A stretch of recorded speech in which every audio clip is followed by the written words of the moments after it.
Wow. Just wow. The Egghead Arc just dropped what might be one of the biggest, most game-changing finales in all of One Piece history. So in this explainer, we're going to dive right into that epic conclusion from episodes 1152 and 1153, covering everything from world-shaking secrets to powers we haven't seen in like 800 years. And really, the entire climax boils down to this one absolutely epic question. The battle on Egghead was already insane, but episode 1152 just cranked it up to a level nobody saw coming, creating a problem that not even the highest powers in the world government were ready for. Alright, so this is it. This is where the fight hits its absolute peak. We're past the point of just Straw Hats versus the Navy. Now the five elders, the Gorosei themselves, the top dogs of the world government, have come down to the island, and the real battle for the future is about to begin. I mean, the shock value here, it's off the charts. Just when things look their absolute worst, Jewelry Bonney taps into the true potential of her age fruit. She imagines a future where she has Nika's power, and she just becomes him. It's a perfect copy, and it speaks volumes about that whole inherited will theme in One Piece. She literally becomes a second Luffy, a second sun god, right there on the battlefield. Just stop and think about that for a second. Two people wielding the most ridiculous, reality-warping power in the entire world, fighting together in perfect sync? This has never happened before. It's double the chaos, double the joy, double the power of liberation, fighting against the stuffy, oppressive forces of the world. But, you know, the good guys aren't the only ones with a power-up. The opposition is just terrifying. The Gorosei finally show us that they're not just some old guys in suits. They unleash their true, monstrous forms. Saint Saturn, who's been at the center of this whole thing, turns into this demonic spider-ox hybrid, an Ushi-Oni. It's a horrifying display of the kind of power the Straw Hats are really up against. And right when you think the Gorosei have them cornered, a literal legend wakes up. This ancient iron giant from the Void Century, a robot named Emmet that was built by Joy Boy himself, suddenly powers on. Its arrival is a total game-changer, and it jumps right into the fight to defend Luffy, buying everyone some precious time. But, and this is a big but, all this unbelievable power, it came at a huge cost. The fight on Egghead wasn't just about cool new forms. It became a story about sacrifice, with friends and allies laying down their lives to protect the future that Vegapunk and the Straw Hats are fighting for. And to really get why this all happens, you have to look at what's driving Vegapunk. We get this powerful flashback that shows his deep ties to the scholars of Ohara, you know, the ones who were wiped out for trying to learn the truth. Everything Vegapunk is doing on Egghead is him trying to keep a promise he made to keep their dream alive.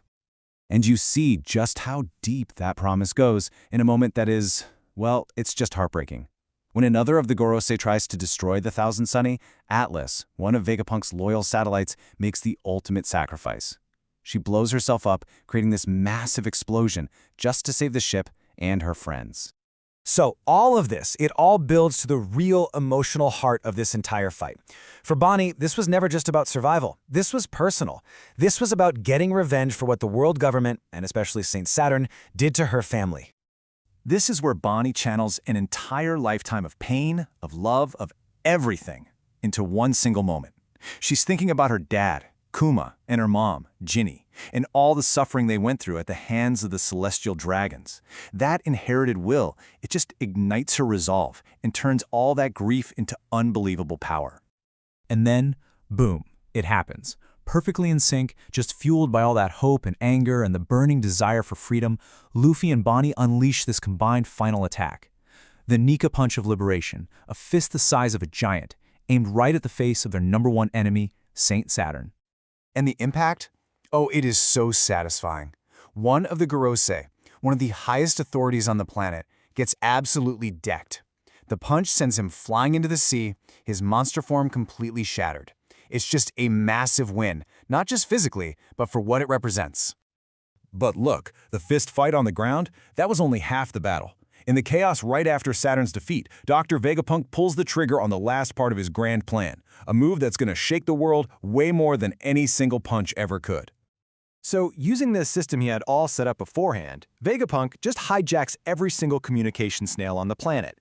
Suddenly, his face is on screens everywhere, from the Grand Line to the Four Blues, and he's about to drop some truth bombs the world government has spent centuries trying to bury. And the message he delivers, it's an absolute bombshell. He doesn't just hint at the Void Century, he confirms the one thing every pirate has been chasing. He tells the entire world that the legendary treasure, the One Piece, is real, and it holds the key to the fate of the entire world. You really can't overstate how huge this is. This isn't just a pirate legend anymore. Gol D. Roger kicked off the Great Pirate Era with his last words. Whitebeard poured gasoline on that fire at Marineford. And now, the smartest man on the planet has just confirmed it for everyone. The legend is now a cold, hard, world-changing fact. And just when you think there are no more shocks left, guess what? The Arc has one last incredible trick up its sleeve. As that ancient robot, Emmet, starts to break down, it reveals its true purpose and unleashes a power that's been sleeping for 800 years. So it turns out, Emmet wasn't just some weapon. No, it was basically a time capsule. Joy Boy, knowing his will would be needed again someday, sealed his own ridiculously powerful Conqueror's Haki inside the robot, and in its final moments, Emmet releases all of it to protect Joy Boy's successor, Luffy. And the sheer scale of this power, it's just mind-blowing. On Egghead, that blast of Haki knocks out every single Marine on the island, instantly. But it doesn't stop there. This wave of spiritual pressure travels all the way to the holy land of Marijua, and it's so strong that it forces the secret king of the world, Imu, to their knees. So, with just one blast of ancient will, the entire fight is over, just like that. The rest of the Gorosei are blown back from the island. The whole naval force is down for the count. The threat is gone, neutralized not by a punch, but by the lingering spirit of a hero from a forgotten time. And with that, the Egghead incident finally comes to a close. The Straw Hats have scored this massive victory, Vegapunk's message has sent the entire world into a panic, and an ancient power is back in play. With the island safe, the crew can finally look to their next adventure, the legendary land of giants, Elbaf. Which, of course, leaves us on a massive cliffhanger, right?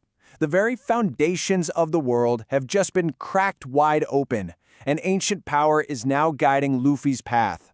So the big question is, after a win this huge, what in the world could possibly be waiting for the Straw Hats in the land of giants? The story is only going to get bigger from here.